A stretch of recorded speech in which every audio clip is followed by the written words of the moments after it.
Comienzo la presentación de mi trabajo "Relación entre feminismo y humanismo" en la voz de pensadoras feministas de los siglos XX y XXI. En primer lugar, hagamos una brevísima definición de conceptos. Podríamos tomar humanismo, siguiendo la acepción quinta del diccionario de la RAE, como el sistema de creencias centrado en el principio de que las necesidades de la sensibilidad y de la inteligencia humana pueden satisfacerse sin tener que aceptar la existencia de Dios y la predicación de las religiones. Prefiero más bien esta otra definición de la Unión Internacional Humanista y Ética. El humanismo como una filosofía de la vida democrática y ética que afirma que los seres humanos tienen el derecho y la responsabilidad de dar sentido y forma a sus propias vidas. Es sinónimo de la construcción de una sociedad más humana a través de una ética basada en valores humanos y otros valores naturales, en el espíritu de la razón y la libre investigación a través de las capacidades humanas. No es teísta y no acepta opiniones sobrenaturales de la realidad.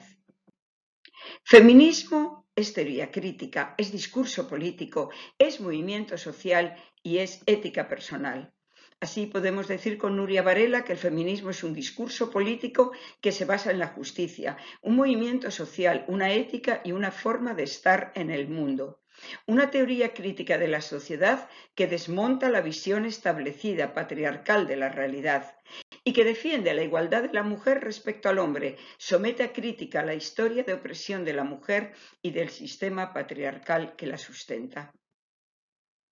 ¿Cuál ha sido la posición de las pensadoras feministas del siglo XX y XXI respecto al humanismo? En general podemos decir que establecen una crítica a los sesgos de androcentrismo, sexismo, misoginia, racismo, xenofobia, clasismo y colonialismo del humanismo ilustrado. Ahora bien, sus posturas pueden ir desde un rechazo total en la afirmación "el feminismo no es un humanismo", al contrario, la posición de que la defensa de los derechos de las mujeres no es sino humanismo, o a una línea muy propia de la segunda mitad del siglo XX, dentro del humanismo de los derechos humanos, que es todo ese largo proceso de las mujeres para alcanzar la condición de humanas. Creo que la postura más actual es la de que sin feminismo no hay humanismo y por tanto ahí llegamos a hacer un retrato, diríamos, del rostro que debe tener el humanismo en esta tercera década del siglo XXI. Comencemos por esta postura radical con la frase de Paul B. Preciado: "El feminismo no es un humanismo". Así, desde el feminismo decolonial, nos dirán que el humanismo ilustrado es un proyecto ideológico y político de Occidente que involucra la recuperación del Oriente y la mujer como otros. Y también Natalia Fischetti nos recordará que es preciso retomar la crítica epistemológica al humanismo, aquel humanismo anudado al desarrollo de las ciencias sociales y naturales que fueron fundamentales para la colonización en el siglo XIX, y este humanismo y estas ciencias actuales que con similares fundamentos ideológicos siguen generando discursos y prácticas cómplices de y funcionales a la opresión, la dominación y la muerte. Ahora bien, esta crítica no es solamente negativa. Con Braidotti podemos observar que las críticas radicales a la arrogancia humanista de parte del feminismo y de la teoría poscolonial no son meramente negativas, desde el momento que proponen nuevos y alternativos modos de mirar lo humano desde un punto de vista más inclusivo. Y diremos también con Gabriela Suet que el aporte del feminismo al pensamiento posthumano consiste en el reconocimiento de todas las diferencias de los cuerpos sexuados y en la develación de cómo el poder es en sí mismo una categoría marcada por el sexo. Tenemos algunas mujeres claramente defensoras de los derechos de las mujeres en las primeras décadas del siglo XX que, sin embargo, apuestan por considerar claramente que lo que hacen no es sino humanismo. Así tenemos la famosa frase de Federica Montseny: "Feminismo jamás, humanismo siempre. Propagar un feminismo es fomentar un masculinismo, es crear una lucha inmoral y absurda entre los sexos que ninguna ley natural toleraría". Palabras que podrían ser criticadas y que creo tenemos que entender en su contexto. También Clara Campoamor vendrá a decirnos en su libro Mi pecado mortal, El voto femenino y yo. Digamos también que la definición de feminista, con la que el vulgo enemigo de la realización jurídica y política de la mujer pretende malévolamente indicar algo extravagante, asexuado y grotesco, no indica sino lo partidario de la realización plena de la mujer en todas sus posibilidades, por lo que debiera llamarse humanismo. Nadie llama humanismo al derecho del hombre a su completa realización. Y en esta misma línea encontramos que Serafina Dávalos, pionera del feminismo en Paraguay, primera doctora en Derecho en América Latina, titularía su tesis doctoral presentada en 1907 Humanismo, cuando realmente constituye una defensa de los derechos de las mujeres.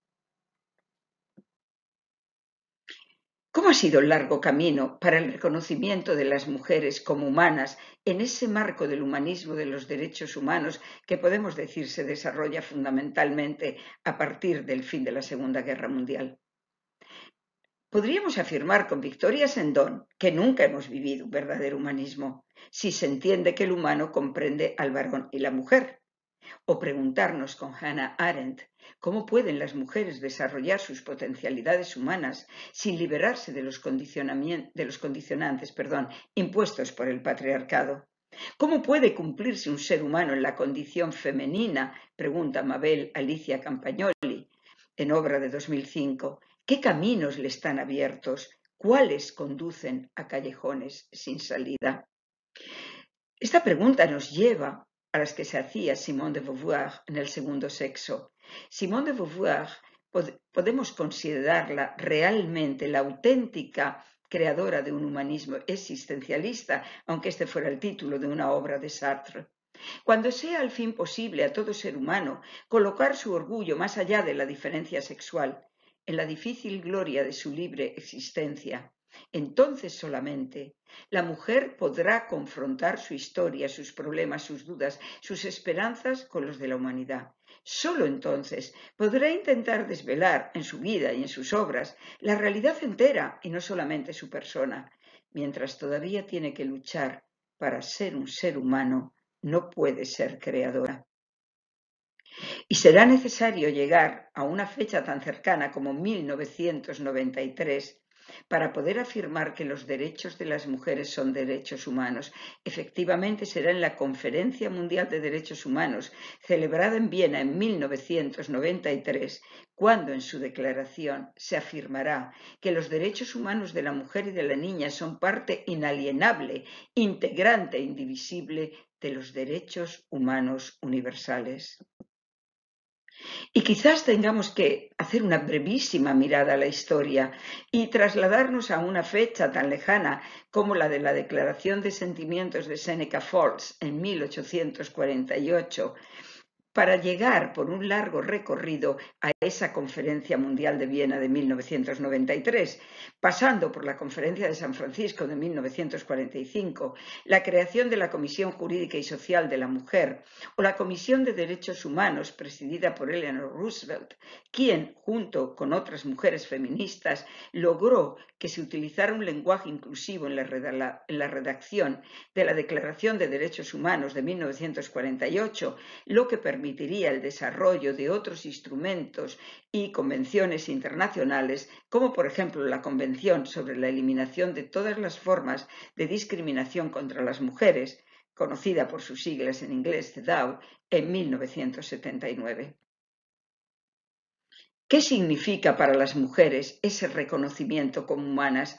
Digamos con Marcela Lagarde, la conocida antropóloga feminista mexicana, que humana es la más bella palabra de nuestra lengua, renovada por el feminismo tanto como ha sido renovado el mundo por este paradigma. Porque ser humanas es tener como posibilidad la diversidad de la experiencia y la inclusión de las mujeres como sujeto, como sujetas en una nueva humanidad y como protagonistas de nuestras propias vidas. Ser humanas remite a las mujeres a ser en el mundo, sin mediaciones, para existir en el mundo, convivir y compartir con otras y con otros en condiciones de equidad, los afanes por desenajenar la vida y por enriquecerla. Pero tenemos que recordar, también con Marcela Lagarde, que existe una infinita tolerancia ante la sistemática violación de los derechos humanos de las mujeres, porque la violencia de género contra las mujeres es económica, jurídica, política, ideológica, moral, psicológica, sexual y corporal, y me atrevería a añadir estructural e institucional. Por tanto, llegamos en este momento, inicio de la tercera década del siglo XXI, yo creo que un amplio consenso feminista en que sin feminismo no hay humanismo. Porque el feminismo permite a las ciencias sociales y a las humanidades ampliar su visión crítica de la antropología y de las diversas culturas a través del uso de elementos y conceptos como el de género o de sus metodologías para comprender y dar lugar a una humanidad integradora.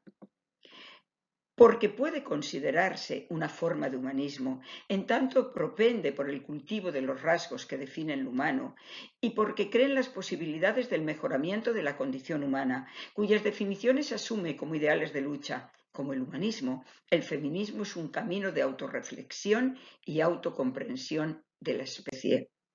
Efectivamente, nos dirá Ana de Miguel, el feminismo es un humanismo, es la lucha por el reconocimiento de las mujeres como sujetos humanos y sujetos de derechos. Es y ha sido siempre la lucha por la igualdad entre los dos sexos. El feminismo es una forma muy profunda de humanismo, en palabras de la escritora y pensadora Siri Hafsbeth. Es un modo de afrontar la liberación de las restricciones impuestas por el género. Y en palabras de Virginia Pagola Palaxi, allí donde el humanismo traslada la fe divina para depositarla en el hombre como ser racional, responsable y partícipe de su propia existencia, el feminismo lo hace también en la mujer, porque hacer este ejercicio supone entender a la mujer como un ser libre, cuya opresión y subordinación no deriva de su propia naturaleza, sino de un constructo social ancestral, producto de una tradición patriarcal que se perpetúa hasta nuestros días. Y para garantizar la dignidad humana, en palabras de Martha Nussbaum, el pensamiento político y económico internacional debe ser feminista, atento, entre otras cosas, a los problemas especiales que enfrentan las mujeres a causa de su sexo en más o menos todas las naciones del mundo, problemas sin cuya comprensión no pueden enfrentarse correctamente los temas de la pobreza y de desarrollo.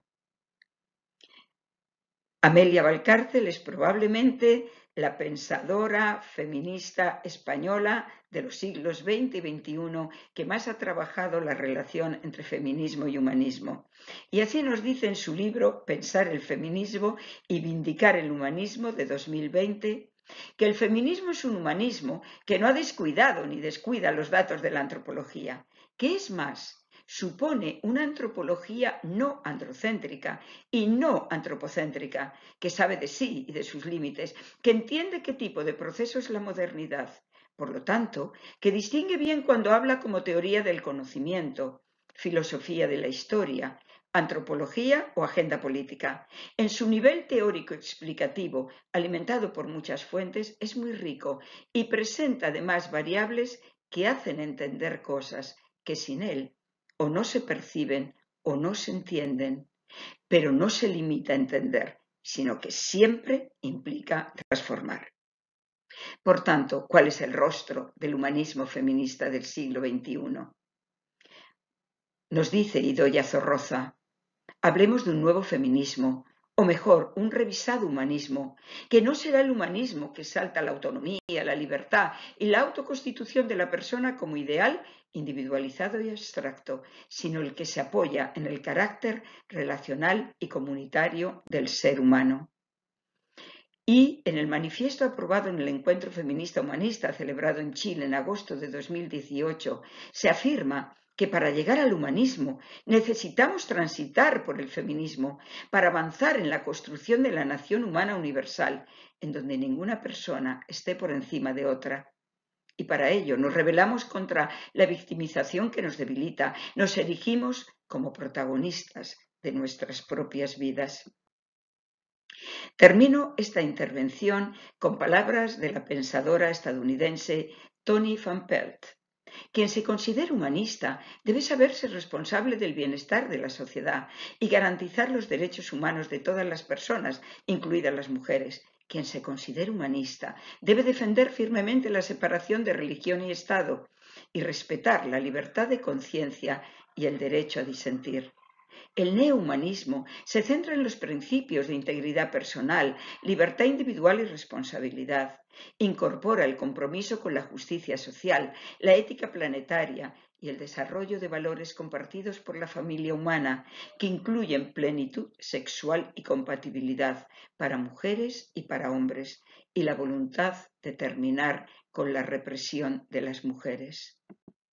Por tanto, termino esta intervención afirmando que sin feminismo, sin la teoría y la práctica de la deconstrucción del sistema patriarcal, el sistema de dominación más extenso en el tiempo y el espacio, y que continúa permeando nuestras vidas, nuestras actitudes, nuestros comportamientos, nuestras sociedades y nuestras instituciones, no hay humanismo. Muchas gracias.